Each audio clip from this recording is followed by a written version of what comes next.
ก็วันนี้จะมา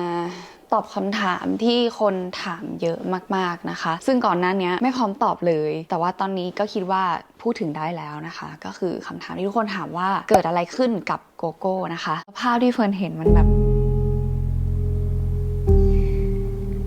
นก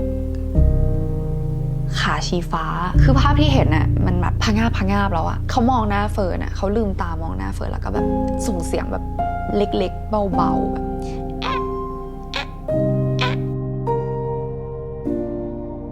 จริงๆหลายๆคนน่าจะรู้แหละแต่ว่าอาจจะมีคนที่เพิ่งรู้ตอนคลิปนี้ก็ได้นะคะโกโก้เนี่ยเป็นนกเอี้ยงที่ตกลงมาจากรังเนาะเฟิร์นก็เลี้ยงจนโตแล้วก็อยู่กันมาแบบนานก็2 ปีกว่าถ้าใครแบบเคยเห็นคลิปนกเอี้ยงเกาะหัวก็คือเฟิร์นกับโกโก้เองสวัสดีครับสวัสดียังสวัสดีก่อนสวัสดียังสวัสดีแล้วสวัสดียังสวัสดีแล้วใครเคยเห็นคลิปที่คนเถียงกับนกอันนั้นก็เฟิร์นกับโกโก้เองโกโก้โกโกโกโกโกโกโกโกโกโกโก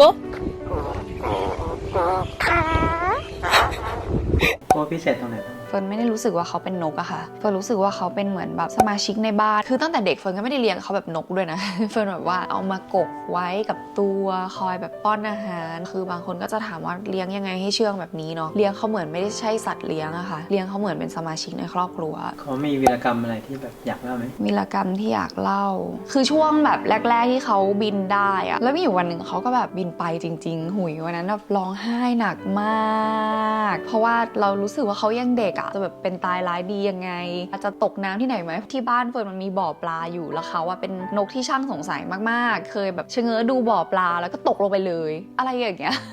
แล้วก็ขึ้นเองไม่ได้ตอนนั้นก็โชคดีเหมือนกันที่เฟิร์นอะจะอยู่แถวๆนั้นพอดีก็เลยรีบไปช้อนเขาขึ้นมาก็คือหายไปวันเดียวเท่านั้นอะแล้วอยู่ๆก็กลับมาบ่นแบบบ่นอะไรก็ไม่รู้เต็มไปหมดเลยอะแล้วพอเขาเห็นข้าวเขากินเยอะมากๆก็เลยคิดเอาเองว่าน่าจะแบบหาอาหารกินเองไม่ได้ก็เลยกลับมาอะไรอย่างเงี้ยค่ะสิ่งที่ประทับใจที่สุดในโกโก้คือ เสาร์อาทิตย์เนี่ยคุณพ่อคุณแม่อยู่บ้านแล้วเฟิร์นจะตื่นสายโก้เขาจะขึ้นมาที่ห้องเฟิร์นแล้วก็ร้องเรียกหน้าห้องจนกว่าจะตื่นอะไรอย่างเงี้ยค่ะแล้วก็เหมือนพอเราเปิดประตูเข้ามาเขาก็จะบ่นอ่ะซึ่งให้เราแปลเราก็แปลได้ว่าเมื่อไหร่จะตื่นสักทีรอตั้งนานแล้วนะไม่ออกมาเล่นกันหน่อยหรอวีรกรรมอีกอย่างก็คือโก้เป็นนกที่ชอบขโมยเงินเขาขโมยเงินเพื่อไปทำบุญค่ะเขาจะชอบขโมยแบงค์20ในบ้านแล้วก็เอามาไว้หน้าหิ้งพระที่บ้านมีคนขโมยเงินฉันขโมยเงินฉันเราก็เลยจะมีภาพจำว่าแบบโก้เป็นหัวขโมยที่ชอบทำบุญอีกวีรกรรมหนึ่งของโก้คือเป็นพวกถ้ำมองโก้จะชอบดูเฟิร์นอาบน้ำมากจะอาบน้ำก็ต้องมาเฝ้าเหรอเกินไปเปล่าเกินไปเปล่าเราอะเกินไปเปล่าๆอย่างที่บอกว่าแบบเราตัวติดกันนะคะเวลาที่เฟิร์นแบบเข้าห้องน้ำเพื่อจะอาบน้ำโก้ก็จะบินตามเข้ามาด้วยแล้วก็ชอบมองลงมาดูว่าแบบทำอะไรหรือเวลาแม้แต่แบบเข้าซ่วมอย่างเงี้ยก็จะต้องมายืนจ้องช่วงหลังๆก็ชินแล้วค่ะก็ออกละ วันนั้นเกิดอะไรขึ้นบ้างก็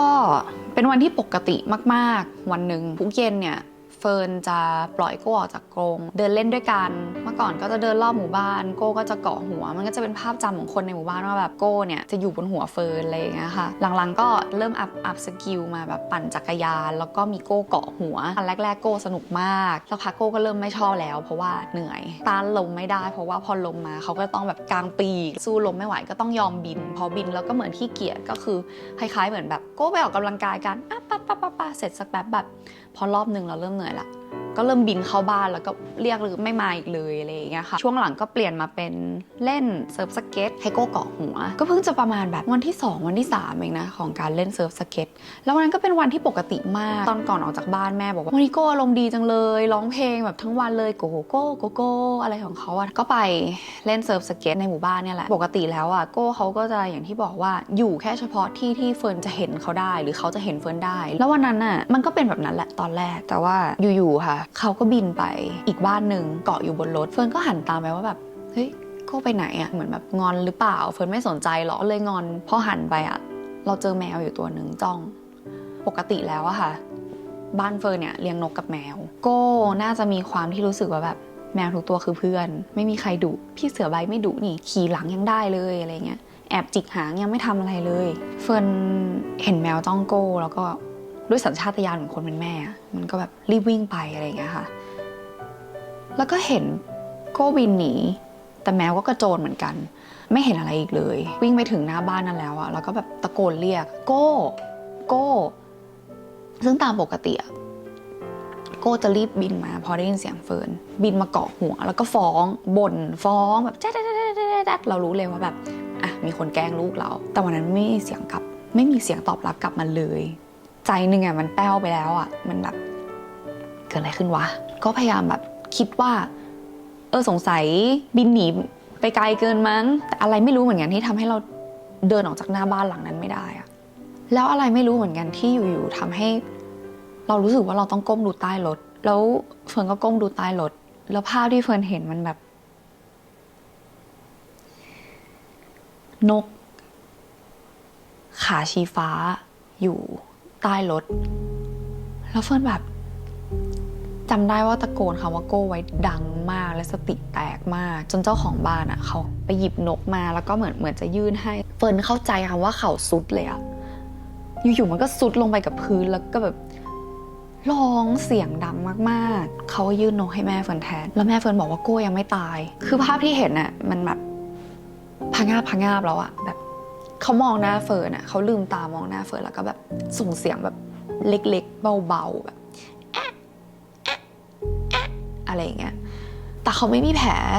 ลเลยพอรู้แค่ว่าแบบเขายังไม่ตายอ่ะเฟิร์นก็รีบแบบพาโก้วิ่งกลับบ้านจะไปหาหมอให้เร็วที่สุดคุมสติไม่ได้แล้วอ่ะโก้อยู่กับแม่ก่อนโก้แบบอย่าหลับนะแบบมาถึงหน้าบ้านโชคดีว่าพี่บอมแบบมาที่บ้านเฟิร์นพอดีวันนั้นแล้วเฟิร์นก็บอกแค่ว่าไปโรงพยาบาลบ้านเฟิร์นอ่ะมีโรงพยาบาลสัตว์ที่อยู่ใกล้ประมาณ 2-3 ที่นกเป็นสัตว์พิเศษจะต้องใช้แค่โรงพยาบาลสำหรับเอกโซติกเพทเท่านั้นคือด้วยความที่เราควบคุมสติไม่ได้อยู่แล้วเราต้องมาตัดสินใจว่าไปโรงพยาบาลไหนดีวะไปโรงพยาบาลที่ใกล้แต่ปกติแล้วเขาไม่รับนกหรือไปโรงพยาบาลที่ไกลกว่าและรถติดกว่าแต่มันจะมีหมอเฉพาะทางปกติถ้าเป็นทุกคนจะเลือกอะไรคะวันนั้นเฟิร์นตัดสินใจเลือกไปหาหมอเฉพาะทาง 6 โมงเย็นที่รถติดมากมีช่วงหนึ่งที่จะลงทางด่วนแล้วอะค่ะแล้วเฟิร์นแบบรู้สึกได้ว่าคอเขาเริ่มแข็งแล้วอะด้วยสัญชาตญาณที่เราเจอสัตว์มาเยอะการที่ตัวแข็งอะมันหมายถึงว่าตายแล้วแต่แบบเราพยายามหลอกตัวเองสุดๆว่าแบบไม่จริงอะมันยังดีมันยังหรอกยังไม่ตายอะไรอย่างเงี้ยพอไปถึงโรงพยาบาลเฟิร์นพูดตรงๆว่าเฟิร์นลงไปไม่ไหวอะให้พี่บอกเป็นคนลงไปไม่รู้จะทำยังไงอะแบบมันเกิดขึ้นเร็วเกินไปไม่มีสัญญาณบอกเหมือนเวลาเราดูหนังมันไม่มีแบบรูปตกแตกมันไม่มีอะไรบอกเราเลยว่าวันนั้นมันจะเกิดเรื่องร้ายขึ้นมันคือวันปกติมากๆวันหนึ่งสักพักพี่บอมกลับมาที่รถเฟิร์นก็รู้แล้วแหละว่าคำตอบคืออะไรพี่บอมบอกว่าก็ไม่มีชีพจรแล้วนะจำได้ว่าวินาทีนั้นเฟิร์นร้องไห้แบบเฟิร์นว่าเฟิร์นไม่เคยร้องไห้หนักขนาดนั้นมาก่อนเลยไม่เคยคิดเลยว่าการสูญเสียมันจะเจ็บปวดหัวใจได้มากขนาดนี้ไม่เคยมีคนรู้จักที่สนิทเจอหน้ากันทุกวันแล้วเสียชีวิตอะยังไม่เคยมาก่อนเป็นครั้งแรกในชีวิตนะคะที่เกิดการจากกันแบบจากตายอะค่ะกลับบ้านไปก็เจอสภาพแม่ตาบวม แต่ว่าก็ยังมีพ่อที่แบบตั้งสติได้ให้ฝังเขาไว้ในบ้านเนี่ยแหละเฟิร์นขอตัดขนโก้มาเก็บไว้หน่อยนี่ค่ะมีขนโก้ใส่ไว้ในเคสโทรศัพท์ช่วงเวลาสุดท้ายชีวิตของเขาอะเขาจับมือเฟิร์นไว้แน่นมากเลยวินาทีฝังมันก็แบบ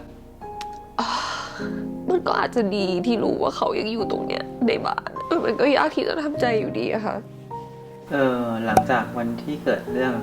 วันรุ่งขึ้นช่วงแรกๆรับมือยัง รับมือไม่ได้ร้องไห้ทุกวันเหมือนเวลาคนเลิกกับแฟนอะมันก็จะแบบไม่อยากอยู่ที่เดิมๆแต่สำหรับเฟิร์นคือโกอยู่ที่บ้านเฟิร์นทุกวันเวลาที่เดินลงมาชั้น 1จะเจอกับกงโก้ก่อนแล้วก็จะเจอโก้ยืนรออยู่ที่บันไดแล้วจ้องที่บันไดว่าเมื่อไหร่ไม่เฟิร์นจะตื่นสักทีอะไรอย่างเงี้ยเช้าวันแรกแบบเดินลงบันไดอะไม่ถึงก้าวสุดท้ายอะแค่เดินมาถึงตรงที่มองเห็นกงโก้ได้ก็คือสุดลงไปร้องไห้แล้วอะต้องอยู่ในบ้านที่มองไปตรงไหนก็มีแต่ความทรงจำกับโก้อะไรเงี้ยแย่กว่าคือเสียงโก้เหมือนเสียงเฟิร์นกับแม่กลายเป็นว่าไม่ว่าเฟิร์นพูดอะไรเองมันเหมือนได้ยินเสียงโก้อะสุดท้ายแล้วอะค่ะก็ตัดสินใจว่าถ้ายังอยู่บ้านต่อไม่มีทางที่จะแบบ move on ได้เลยอะตัดสินใจย้ายออกมาอยู่คอนโดมา2 วันช่วงวันแรกๆคือเฟิร์นก็ร้องไห้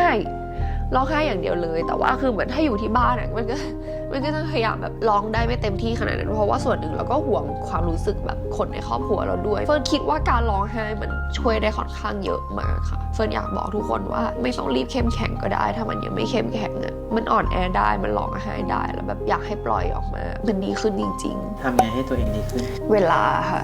เวลามันช่วยได้จริงๆมันไม่ใช่คำปลอบที่สวยหรูนะอยากเศร้าก็เศร้าไปเลยสิ่งหนึ่งที่มันทำให้เสียใจมากๆคือความไม่เคยชินมันไม่เคยชินจริงๆที่เดินลงมาแล้วเห็นกรงว่างเปล่ามันไม่เคยชินจริงๆที่ปกติเราจะชอบไปนอนเปลแล้วคุยกับนกแต่วันนี้มันไม่มีมันไม่เคยชินที่เราออกไปวิ่งหรือเดินรอบหมู่บ้านโดยที่ไม่มีนกเกาะหัวแต่วันนึงอ่ะพอเราเข้มแข็งขึ้นได้สักนิดนึงอ่ะเราต้องพยายามกลับมาทำสิ่งนั้นน่ะสิ่งเดิมๆที่เราเคยทำเฟิร์นก็ยังพยายามที่จะ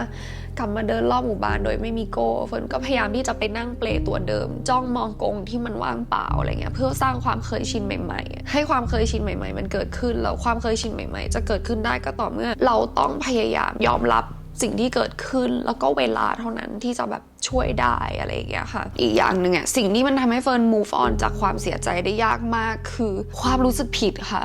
ซึ่งเฟิร์นว่าหลายๆคนที่เกิดการสูญเสียแล้วก็มีความคิดแบบเฟิร์นคือรู้สึกผิดถ้าวันนั้นน่ะเฟิร์นเลือกไปโรงพยาบาลสัตว์อื่นๆที่ใกล้กว่านี้เขาจะยังอยู่กับเราหรือเปล่าบางคนบอกเฟิร์นว่าอาการของโก้มันคืออาการช็อกซึ่งอาการช็อกเนี่ยมันแก้ได้โดยการแบบนวดโดยการให้ของหวานๆเฟิร์นเลยแบบมันมีความโทษตัวเองว่าทำไมเรื่องง่ายๆแค่นี้เฟิร์นถึงไม่รู้แล้วทำไมเฟิร์นถึงไม่มีสติหรือแม้แต่อีกอย่างที่เฟิร์นโทษตัวเองคือแบบถ้าวันนั้นเฟิร์นมีสติมากกว่านี้พอที่จะแม้แต่แค่แบบเอาแค่บอกพี่บอมได้ก็ได้ว่าเกิดอะไรขึ้นแล้วให้พี่บอมช่วยเฟิร์นคิดโก้อาจจะยังอยู่กับเฟิร์นก็ได้เฟิร์นรู้สึกว่าแบบมันเป็นความผิดของเฟิร์นมันเป็นความผิดของเฟิร์นหรือแม้แต่การที่เฟิร์นรู้สึกกลัวที่จะมีความสุขเพราะว่าถ้าเกิดพอเฟิร์นเริ่มรู้สึกดีขึ้นมาหรือแบบเริ่มหัวเราะก็จะรู้สึกว่าแบบรู้สึกผิดพี่บอมเองก็คอยปลอบเฟิร์นว่าแบบอย่ากลัวที่จะแบบมีความสุขเพราะว่าโก้รักเฟิร์นมากแล้วโก้คงไม่อยากเห็นเฟิร์นเป็นอย่างนี้ถ้าโก้รักเฟิร์นมากโก้คงอยากเห็นเฟิร์นมีความสุขถ้าเฟิร์นเป็นอย่างเงี้ยโก้ดูอยู่โก้ก็คงไม่สบายใจหรือแม้แต่พ่อแม่ที่แบบต้องอยู่เห็นเฟิร์นตลอดเขาก็คงจะไม่มีความสุขถ้าไม่เห็นเฟิร์นสภาพนี้แต่มันก็ต้องใช้เวลาค่อยๆเรียนรู้แล้วก็พยายามที่จะหยุดโทษตัวเองตอนนี้เป็นยังไงบ้างจริงๆมันก็เริ่มดีขึ้นนะคะคิดถึงแต่ไม่ร้องไห้สร้างความเคยชินใหม่ๆให้กับตัวเองได้มากขึ้นมีคำปลอบใจที่ชอบไหมมีหลายอย่างมากจากหลายๆคนเลยนะคะมันมีคำปลอบใจจากพี่สาวที่สนิทเนาะที่บอกเฟิร์นว่าแบบนี่เป็นการสูญเสียครั้งแรกมันก็เลยเจ็บมากแต่พูดตรงๆว่าการสูญเสียครั้งต่อไปมันจะไม่ได้เจ็บน้อยลงหรอกแต่เรารู้ว่าแบบ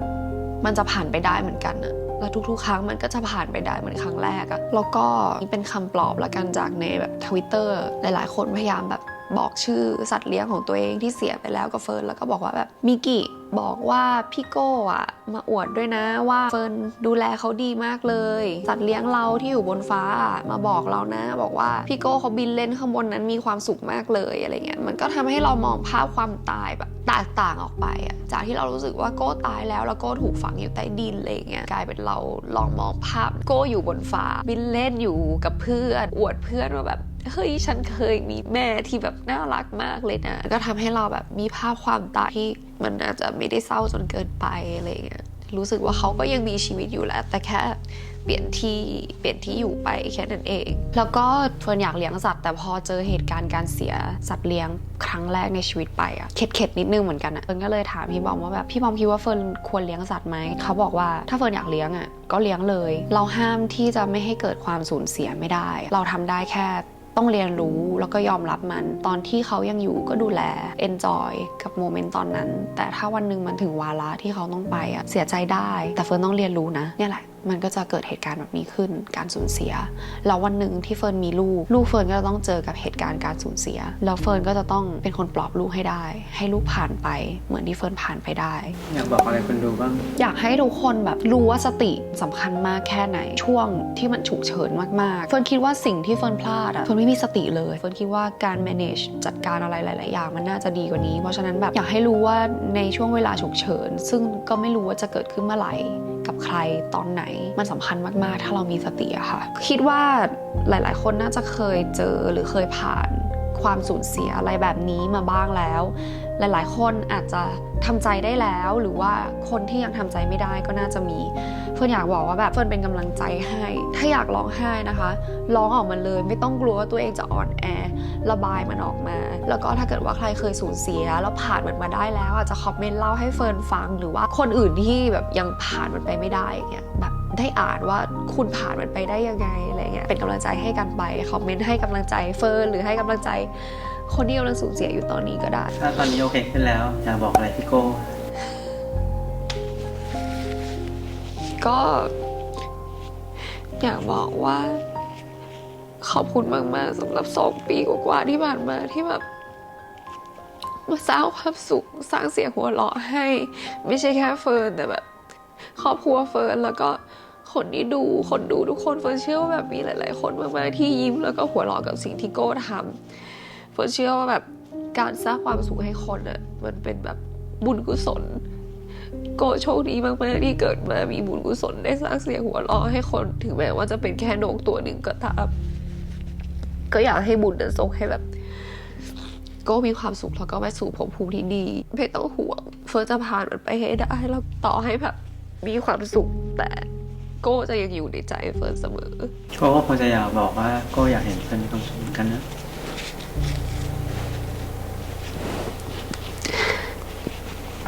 เป็นกำลังใจให้ทุกคนที่สูญเสียนะคะแล้วก็อย่าลืมเป็นกำลังใจให้เฟิร์สด้วยบ๊ายบายค่ะ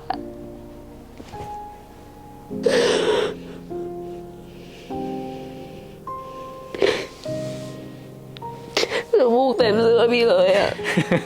น้ำตาก็เยอะไปหมดเลยอะเสื้อเลอะหมดแล้ว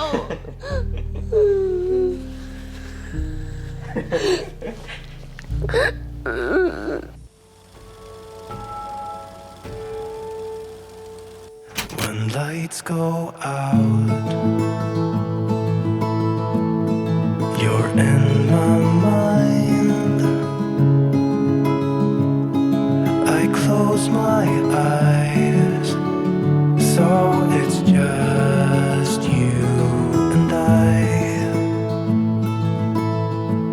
and I tell myself you'll be back again. When the stars are aligned, we will dance in the meadow on our favorite place. When spring is coming,